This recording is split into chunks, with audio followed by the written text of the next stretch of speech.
Good morning class. चलिए start करते हैं। कहां तक पहुंच गए थे? और रजिया सुल्तान ने खुद क्या किया, दिल्ली की गद्दी छोड़ के कहां पहुंची? वो पहुंची तबर हिंद आक्रमण करने, किस पे? अल्तुनिया पे। अल्तुनिया क्या था? तबर हिंद का एक इक्तेदार था।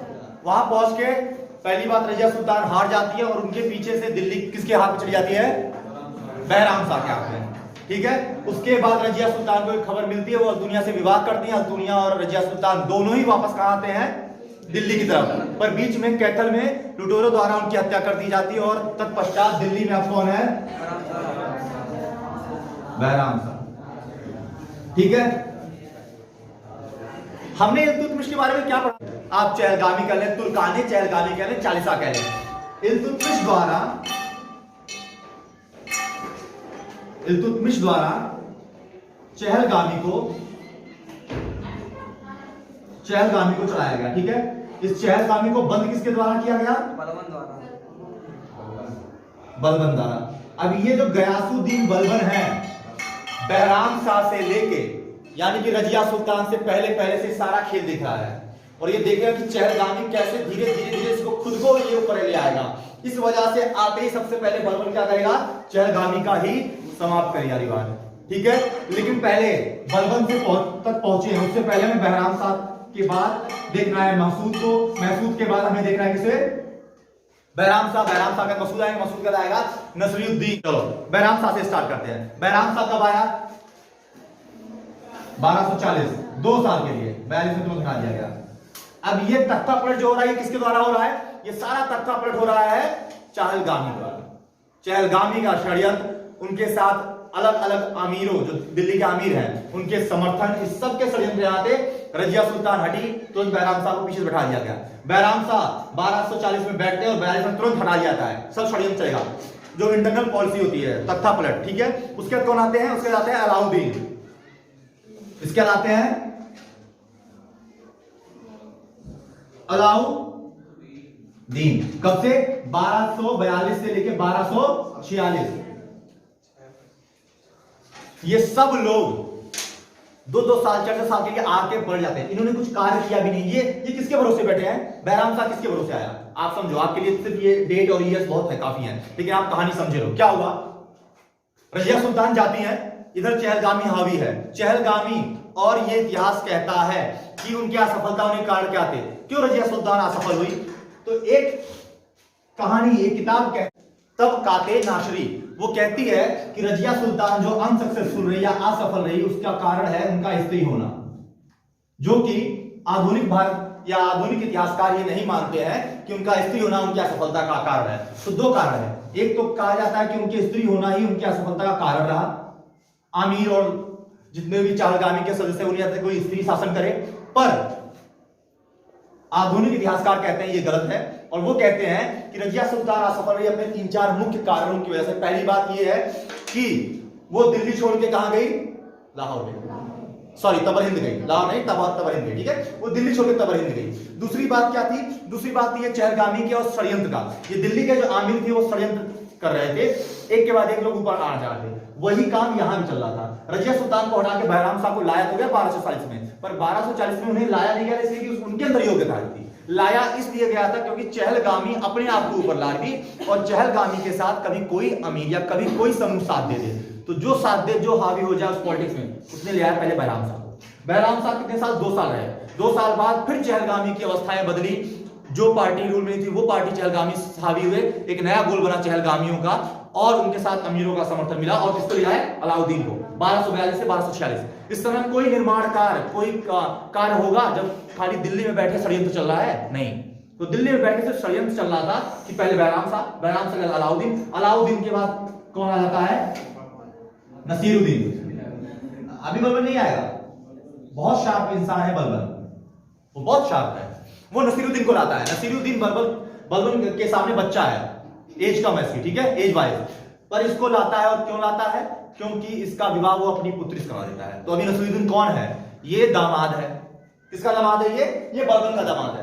ठीक है। और इसके अंदर क्या काबिलियत है? ये काफी शांत स्वभाव का और बहुत ही अच्छा व्यक्ति है। इसका पता हम ऐसे कर सकते हैं कि ये अपना जीवन जीने के लिए टोपी बनाया करता था। जो टोपी पहन के हम नमाज पढ़ते हैं या करते हैं काम, तो ये टोपी बनाया करता था। और क्या करता था, ये कुरान की प्रतिलिपियां लिखता था। इसका मतलब यानी कि ये बहुत ही धार्मिक और साधु टाइप का व्यक्ति है। ऐसे व्यक्ति को उठा के इसने शासक बनाया और पूरा नियंत्रण कंट्रोल किसके हाथ में चला गया, बलबन के हाथ में। बात समझ आ रही ना? बनाया तो इसे गया है शासक ताकि सीधा नजर में ना आए, लेकिन है कौन शासक, बलबन। क्योंकि ये बहुत ही साधु टाइप का, बहुत ही शांत सीधा आदमी। आप देखो इस बात से पर चलाओ दो चीजों से कि कुरान की प्रतिलिपियां लिखता है, दिन भर कुरान पढ़ेगा, प्रतिलिपियां लिखेगा, तो उसके अंदर साधुक भाव, शांत भाव आएगा। इवन ये पॉलिटिक्स, रणनीति, राज्य से उठ के वो समाज और इंसानी को शायद देखेगा, वैसा व्यक्ति है। और इसको शासक बनाया किसने, बलबन ने। पूरा नियंत्रण किसके पास है, बलबन के पास। बलबन के पास इस समय पोस्ट क्या है, नायब ए मुमलिकात। ये नायब ए मुमलिकात क्या होता है, ये नायब ए मुमलिकात समझ लो ऐसा है जैसा प्रेसिडेंट के लिए प्राइम मिनिस्टर, ठीक है, क्लियर। तो नसरुद्दीन कहने के लिए तो शासक और चेहरा है, पर नायब ए मुमलिकात के पास पूरा कंट्रोल होता है।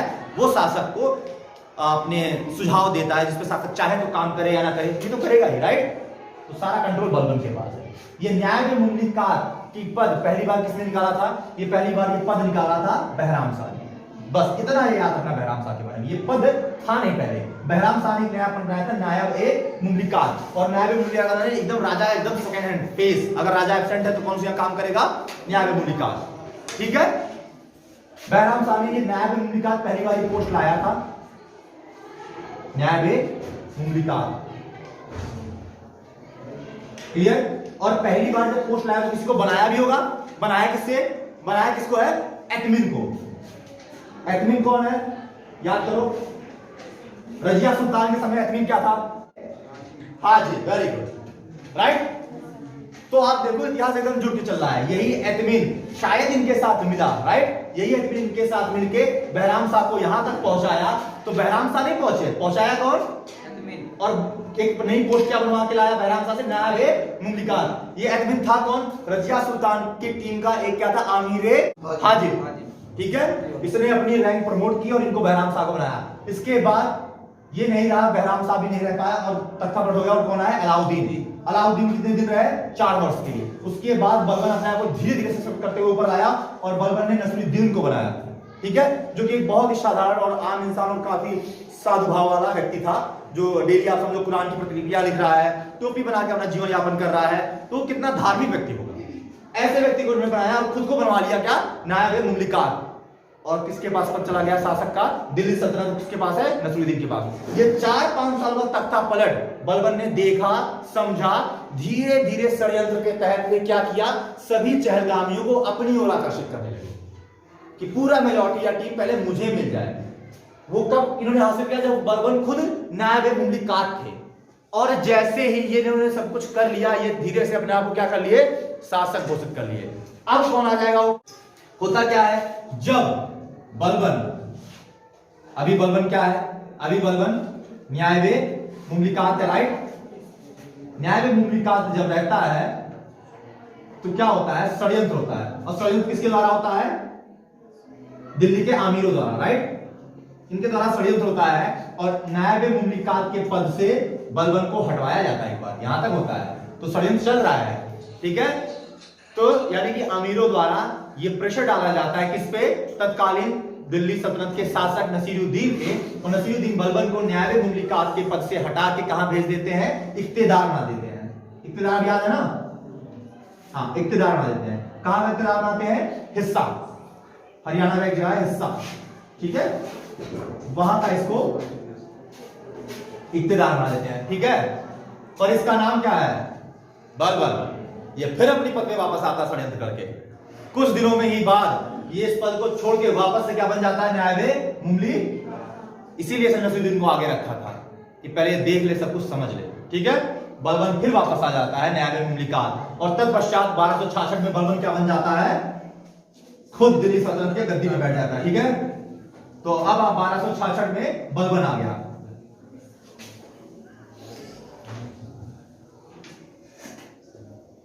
चलिए अब हम आ जाते हैं 1266 ईडी में। अब हम लोग क्या करेंगे, हम लोग हिस्ट्री कब से पढ़ रहे हैं, हम लोग हिस्ट्री पढ़ रहे हैं 632 ईडी से। और कहां पहुंच गए 1266, ठीक 600 साल पड़ गए ना, ये ठीक 600 साल आज के आज आप भी पढ़ जाइएगा ताकि आपको याद रहे। बलबन के बाद इतिहास और तेज हो और गहराई में जाए, हम कंफ्यूज हो, उससे पहले हम लोग क्या करेंगे, 632 एडी 636 एडी से स्टार्ट किया था। एक्चुअली पहली बार खलीफा का पद चुना गया था, ठीक है। वहां से ऑर्डर वाइज नाम, थोड़ी कहानी, आप एक पेज में नाम लिख लीजिए, ठीक है। नहीं तो कल वेडनेसडे क्लास है ना, मैं खुद एक रिकैप क्लास बना दूंगा, खाली नाम और डेट कल रिवाइज करा दूंगा, ठीक है। वो नाम डेट पढ़ लीजिए, जिसकी जो भी क्लास मिस हुई है वीडियो देख लो, वो काफी होगा आपके किसी भी एग्जाम्स के लिए, ठीक है। वो नाम याद कर लो, इससे बाद इतिहास नहीं आएगा। ये भी हम सिर्फ मध्यकालीन का पार्ट 1 बता रहे हैं। मध्यकालीन शुरू होगा, पार्ट 2 हमारे मुगल वंश से, राइट। मुगल वंश से आएंगे, मुगल एम्पायर आएगा, उसके बाद आधुनिक भारत हो जाएगा। चलिए, तो अब 1266 ईडी तक जब हम पहुंच गए तो यहाँ बलबन आ चुका है, ठीक है। बलबन ने क्या किया, बलबन ने आते ही सबसे पहले चालीसा को प्रणाम किया, बैन कर दिया चालीसा, ठीक है। बलबन एक ऐसा व्यक्ति था जो किस पद से आया था, आपको यकीन भी नहीं होगा। बलबन अमीर शिकार से शुरू किया था ना, याद है। जब वो रजिया के टाइम में क्या था, अमीर शिकार ही तो था।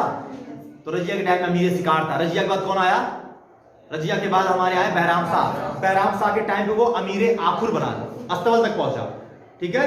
शिकार से अस्तबल तक पहुंचा। उसके बाद बैराम शाह के बाद कौन आया, बैराम शाह के बाद हमारे आए हैं अलाउद्दीन मसूद। अलाउद्दीन मसूद के टाइम पे ये अमीर हाजिब था, राइट। अमीर हाजिब के ऊपर आया नसरुद्दीन के टाइम में। नसरुद्दीन के टाइम में क्या बन गया है, नायब मुमली कार। और नसरुद्दीन के टाइम में एक बार क्या हुआ, ये इक्तिदारी बन गया ना हिस्से का। षड्यंत्र से क्या हुआ, तो ये पूछता है कि बताइए बलबन किस काल में या किस शासक के दौरान इक्तिदार हुआ करता था, कब, नसरुद्दीन के साथ के टाइम में। थोड़े दिन के लिए गया और फिर वापस आ भी गया षड्यंत्र से, लेकिन गया था एक बार हरियाणा इक्तिदार बनने, राइट। उसके बाद आप याद कीजिए कि सबसे पहले इसने कहां शुरू किया था, इल्तुतमिश के टाइम पे यही एक व्यक्ति था जो चालीसा का सदस्य भी हुआ करता था, राइट। चालीसा का सदस्य था, छोटे मोटे पद लेते लेते लेते आज जब खुद आया बलबन, शासक बना बलबन, दिल्ली सल्तनत पे बैठा, तो दिल्ली सल्तनत की गद्दी पे बैठते ही सबसे पहला काम इन्होंने क्या किया, इन्होंने चालीसा को बैन कर दिया, प्रतिबंधित कर दिया, बंद, ठीक है। अब कोई चालीसा या चहलगामी नहीं होगी, पहला काम किया। दूसरा काम क्या किया, बलबन ईरान के दरबार से बड़ा प्रेरित था। ईरान के दरबार में क्या होता था, अनुशासन काफी था। यहां क्या चल रहा था दरबार में अभी तक, बलबन से पहले यहां कौन हावी था, सबसे आगे बैठा तो शासक था जिसके आधार पे चल रही थी ये दरबार, लेकिन इसमें अमीरों, चहलगामी सबका कोई लॉ एंड ऑर्डर या कोई केंद्र बिंदु नहीं था। इस वजह से हंसी मजाक, जैसा आप लोग करते हो क्लास में, ऐसे हंसी मजाक, चुटकुल्ले, सेवन यापन चल रहा है, मदिरा चल रहा है, तो पूरा इनडिसिप्लिन था। बलबन ने सबसे पहले वो किया, बलबन ने अपने दरबार को किसके समतुल्य करना चाहा, ईरान की दरबार को। यानी कि तब की ईरान की दरबार बहुत ही ऑर्डर में या डिसिप्लिन में रहा करती हुई, राइट। इसने अपनी दरबार को ईरान की दरबार जैसा करना चाहा, और इसने क्या किया, इसने कुछ सिद्धांत लाए, ठीक है। बलबन ने कुछ सिद्धांत लाए। क्या सिद्धांत लाया बलबन ने पहले लाया दैवीय सिद्धांत। ये क्या है दैवीय सिद्धांत, बलबन कोर्ट में आया, दरबार में आके पहला जब अधिभाषण होता है कि दरबार में आया शासक है, शपथ लेंगे, मैं बाहुबली साक्षी मान के माता कहता है ना प्रजा की सेवा, वैसे ये भी शपथ लेते हैं। तो सेम डे जब बलबन आया और शपथ लेना चाहा, तो बलबन ने क्या कहा कि मैं बाकी शासकों जैसा नहीं, वह मनुष्य नहीं हूं, मैं बलबन हूं, गयासुद्दीन बलबन, मैं दैवीय सिद्धांत ला रहा हूं। ये नहीं कहा दैवीय सिद्धांत ला रहा हूं, उसे क्या कहा, मैं देवता यानी खुदा की परछाई हूं, I am the shadow of the God. तो मुझे इंसान या मानव जैसा आम शासक ऐसा मत समझना, मेरा एक हाथ हमेशा तलवार पे रहता है, जरा भी अनुशासनहीनता में पसंद नहीं करूंगा, पल भर में, क्षण भर में गर्दन कर दूंगा अलग धड़ से, सब तुरंत हो जाएगा, ठीक है।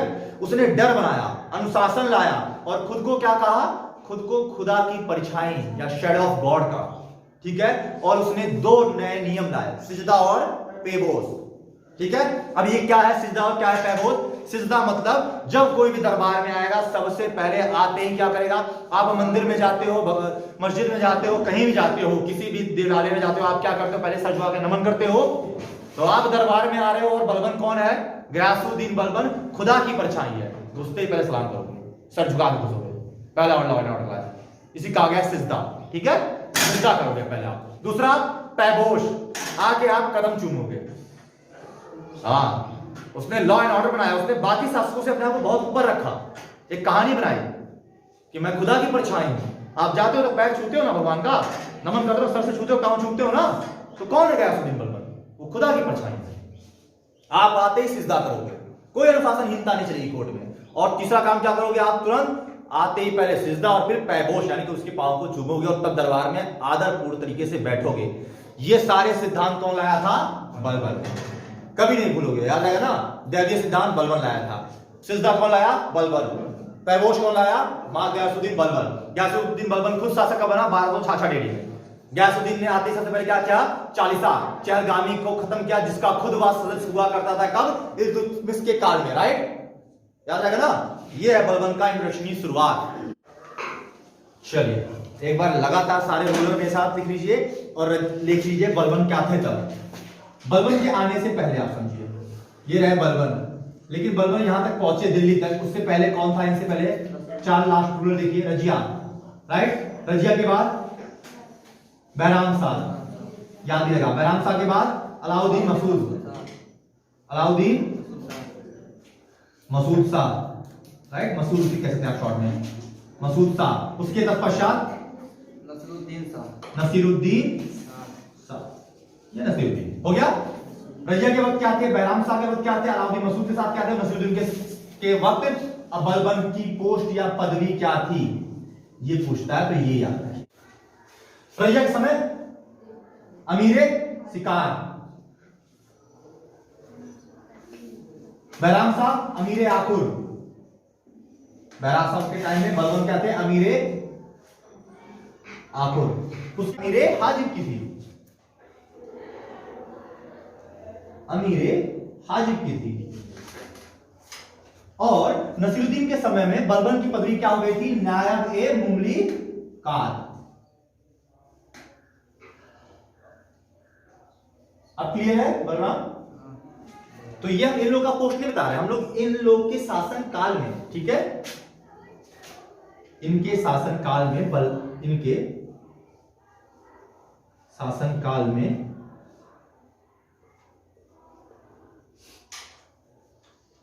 बलबन की पदवी है। आप प्लीज इसको याद रखिए ताकि कंफ्यूजन ना हो। अब देख लीजिए इन लोगों के शासन काल में बलबन की क्या पदवी थी, ये है, ये रजिया के समय में बलबन की पदवी, ठीक है, क्लियर है? ये लिख लीजिए, पूछे तो आपको याद आएगा। एवं एक प्लस लगा के थोड़ा सा लिख लीजिए कि नसीरुद्दीन के टाइम में ही बलबन एक बार क्या बने? हासी हरियाणा में जो है वहां के क्या बने थे? एक बार इक्तेदार। परंतु अमीरों में फिर से फूट पड़ती है, षड्यंत्र होता है और ये वापस से क्या बन जाते हैं? नायब मुमली कार। ये दोनों काम नसीरुद्दीन के टाइम में हुआ था। तो अगर पूछा तो याद रखना कि ये इक्तेदार भी बन गए थे एक बार। कहां के? हासी दैवीय सिद्धांत लाए अपना, और क्या लाए? 1 2 ये दोनों चीज क्या लाए? नंबर लिखिए, जिले इलाही, जिले इलाही। दूसरा नियाबत ए खुदाई, नियाबत ए खुदाई।